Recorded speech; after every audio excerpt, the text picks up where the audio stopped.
Grandes protagonistas de la humanidad. Winston Churchill.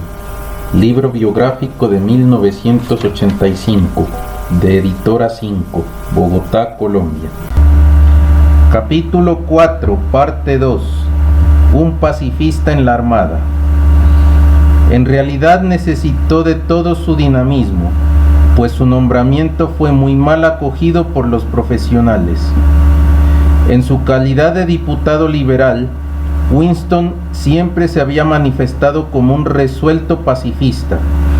Combatió los créditos atribuidos a la Marina, tachándolos de despilfarros, y siempre opinó que el progreso social debía primar sobre los armamentos.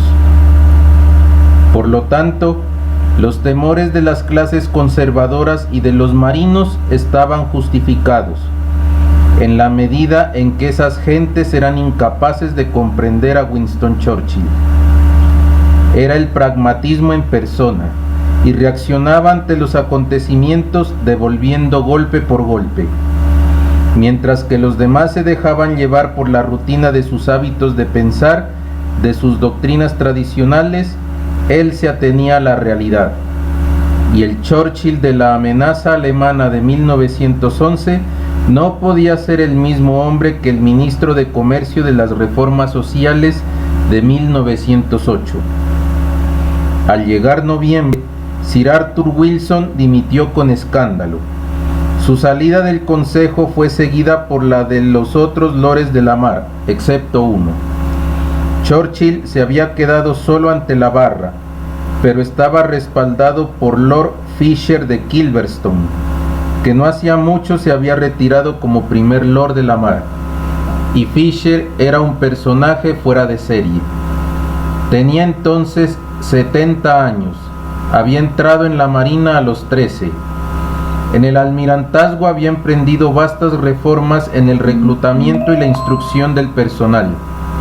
Padre de los dreadnoughts, también desarrolló el arma submarina.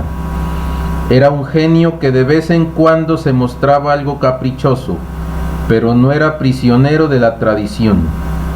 Desde el primer momento, una gran simpatía espontánea surgió entre él y Churchill, a quien ayudó con los consejos de su saber técnico y experiencia, y con el apoyo de su inmenso prestigio. Desde luego, Winston no podía saber entonces que solo disponía de 30 meses para preparar la marina para una guerra, pero se lanzó a su nueva tarea con un espíritu muy distinto al de sus predecesores. Creía que en el conflicto que todos temían, el ejército inglés tendría que pasar al otro lado de la Mancha para respaldar a los franceses.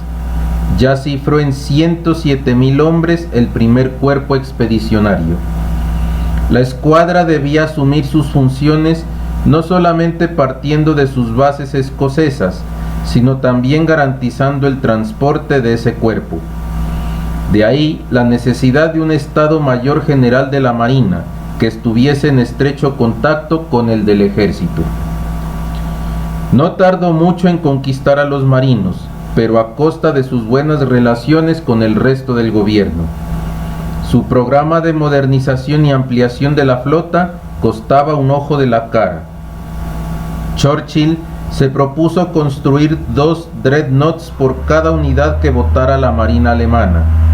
Continuaba la vieja teoría inglesa del Two Powers Standard, que la escuadra fuese igual a las 2 mayores que pudieran oponérsele.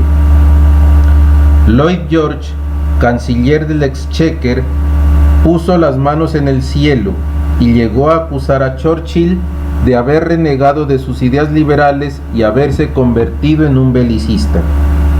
La amistad que entre ellos existía resistió la tormenta, pero a partir de entonces los dos hombres seguirían caminos políticos divergentes.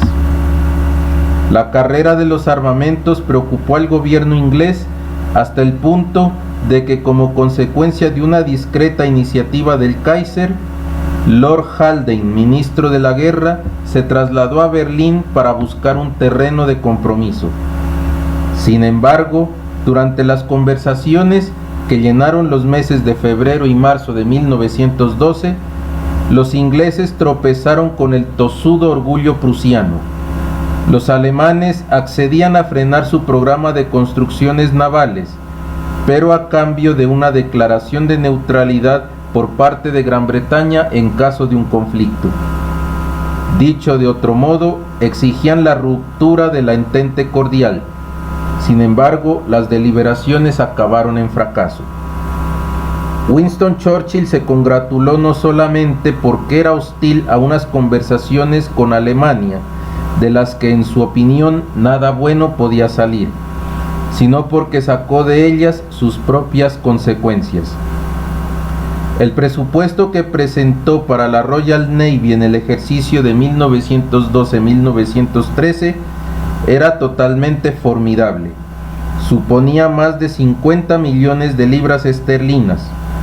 Para convencerse de su importancia, basta con saber que el de 1907-1908 fue de solo 31.256.000 libras y el de 1910-1911 de 40.419.336.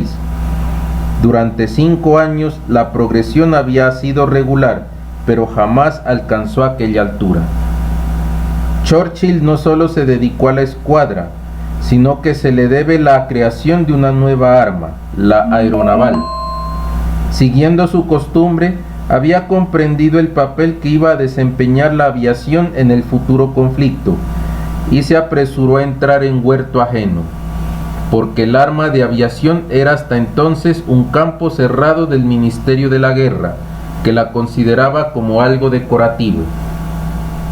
Pero él se apasionó enseguida por la aviación y llegó a esbozar el espíritu de cuerpo, tan especial que sería luego el de la nueva arma. Se tomarán las disposiciones necesarias para hacer de la aviación de guerra la profesión más gloriosa, puesto que es la más peligrosa que pueda emprender un muchacho inglés. Y así llegó el año fatal de 1914. El Estado Mayor alemán solo esperaba un pretexto para desencadenar un conflicto. Su jefe, el general von Moltke, declaró a un diplomático bávaro: este momento es tan favorable que desde el punto de vista militar y según toda probabilidad no tendremos otro igual. En junio, el atentado de Sarajevo va a servir de detonador. Europa se adentra en un proceso irreversible. El primer lord del almirantazgo pasa día y noche en su puesto. Las últimas horas de julio transcurren mientras que en el continente europeo se agotan todas las tentativas de conciliación. El 3 de agosto de 1914, las tropas alemanas entran en Francia y en Bélgica. Gran Bretaña envía un ultimátum a Alemania, exigiendo el mantenimiento de la neutralidad belga. El ultimátum expira el 4 de agosto a las 23 horas. Entonces, en aquel preciso momento, parte del almirantazgo una consigna dirigida a todos los buques y establecimientos navales de Su Majestad. Solo comprende 4 palabras: comienzan hostilidades contra Alemania. Algo más tarde, el general Lord Kitchener rendiría un claro homenaje a Churchill, aunque no le tenía cariño precisamente.